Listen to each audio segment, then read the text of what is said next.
Good morning, class. I hope you all are doing well.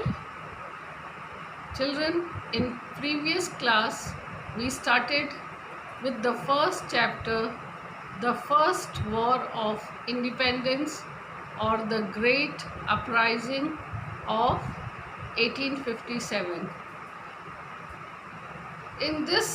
From this chapter, we discussed the political causes, in which the first topic which we discussed was the policy of annexation or discontent of the ruling sections, in which we discussed about the various methods of annexation, such as subsidiary alliance and doctrine of lapse, which was introduced by Lord Dalhousie, the Governor General of India. The second political cause we discussed was disrespect shown to Bahadur Shah II. The Englishman announced that after the death of Bahadur Shah II, his successors will lose the title of kings and they will have to vacate the Red Fort. The third point which we discussed was ill treatment of Nana Sahib and Rani Lakshmibai of Jhansi,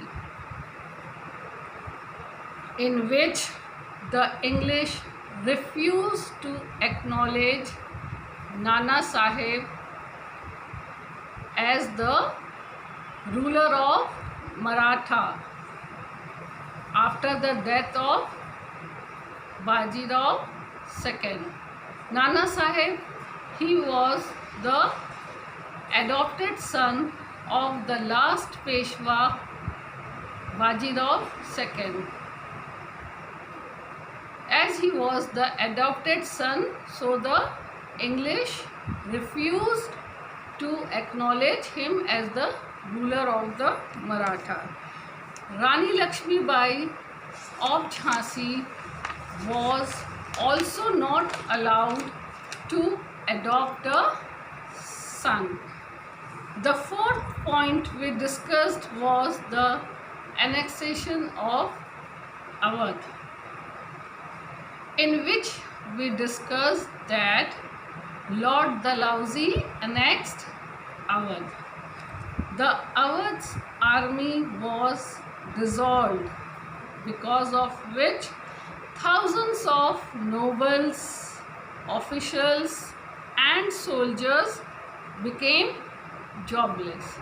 So till here we had discussed, and these all were the political causes for the uprising of 1857.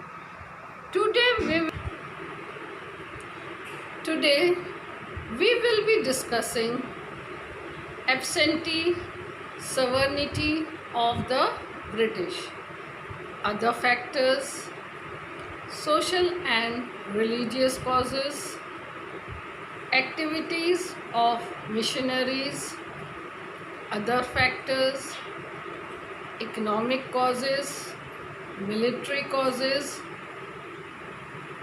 immediate cause, main events of the war, results and consequences of the Great Uprising. Now we come to the first point, absentee sovereignty of the British. Absentee sovereignty means that India was being ruled by the British government from England. The Indians were annoyed by the absentee sovereignty of the British because India's wealth was being drained to England. That means India's wealth was taken to England and not utilized for the welfare. It was not utilized for the welfare of the Indians. Now, the other factors for the uprising of 1857 were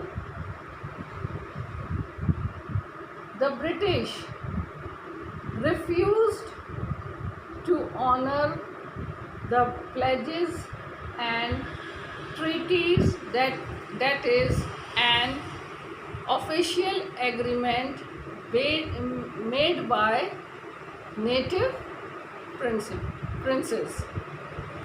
Disrespect was shown to the Indians and were not included in any sphere of administration. The Indians were not allowed to take part in any sphere of administration.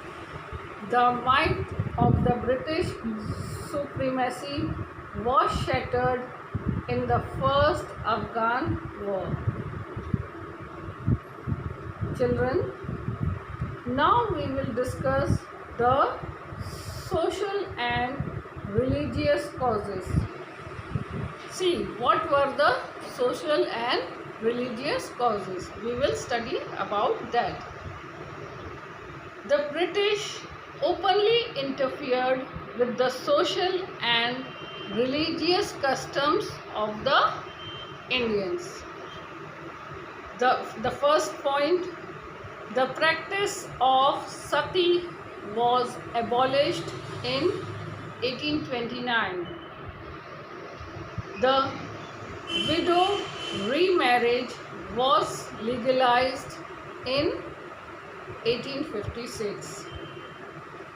In 1850, a law was passed which enabled a convert to Christianity to inherit his ancestral property. These were the social and religious causes. Now the next point to be discussed is activities of the missionaries. The British encouraged the Christian missionaries to spread Christianity in India and to translate the Bible into Indian languages. The Christian missionaries were forced and encouraged to spread Christianity in India. The missionaries opened school to spread English education, where the Christian religion was also taught. The religious sentiments of the people were hurt by imposing a tax on property held by temples and mosques.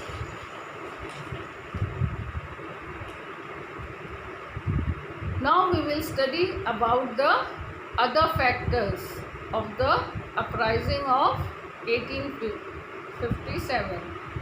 See, people were suspicious with the introduction of modern innovations.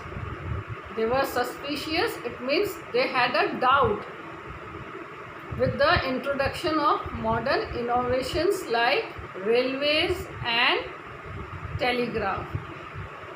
That they thought that the telegraph poles were erected to those who were against the British rule.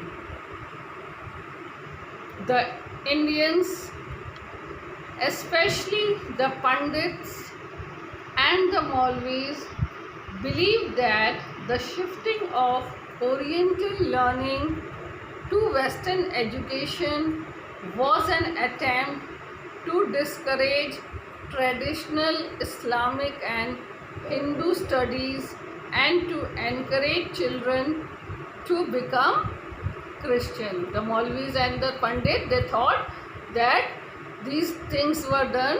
Western education was bought to discourage the Islamic and Hindu studies, and the children were encouraged to become Christian. Now we will discuss economic causes for the uprising of 1857. So what were the economic causes? The first cause was exploitation of economic resources in India. The economic resources were exploited in India. The British exploited the economic resources of India and enriched themselves at the cost of Indians. At the cost of Indians, the British enriched themselves and they exploited the economic resources. Then the second point is the East India Company purchased textiles, indigo, spices and food grains from India and sold them abroad at very high prices. When Indian textiles began to compete with the textiles manufactured in England, the British imposed heavy import duties on Indian goods. Heavy duties were imposed on Indian goods. Now we come to the next. Subordination of Indian industry. The English subordinated. What does subordinated means? It means that it lowered the Indian industry to the interest of British trade, because of which the Indian industry declined. The Indian industry, there was a downfall in the Indian industry. Collapse of Indian handicrafts. The Indian handicrafts collapsed. That means there was a downfall in Indian handicrafts also. Important industrial towns such as Dhaka and Surat declined. Heavy duties were imposed on Indian silk and cotton in Britain, which destroyed the Indian industries, and because of which thousands of craftsmen and artisans became jobless. Then comes the drain of wealth. What is drain of wealth? Children, the drain that was transferred from India to England, for which India did not get proportionate economic return, is called the drain of wealth. The next point of the economic cause is unemployment among the people. Due to the policy of annexation. Whose policy was it? It was the policy of Lord Dalhousie. Due to the Lord Dalhousie's policy of annexation of states, many Indians lost their jobs. And after the annexation of Awadh, the army was disbanded. The army was dissolved, because of which the soldiers lost their livelihood. Now we come to the next point. Resumption of tax-free lands. Resumption of tax-free lands. The resumption, which means restart, of tax-free land and confiscation, which means taking away of Jagir, caused dissatisfaction among the Jagirdars and Zamindars. Indian aristocracy, which means nobility, was reduced. Now comes the next point, poverty and famine. Indian economy collapsed. There was a downfall in Indian economy, because of which there was poverty among the people. There were severe famine. Famine means, children, extreme shortage of food. The Indians were frustrated because of their economic condition and thought that it would improve only after the British left India. See, the economic condition of the Indians, there was a downfall in the Indian economic condition. So the people were very frustrated. There was a shortage of food. So they thought this can be ended only when the Britishers will leave India. Now we come to the next point, economic decline of peasantry.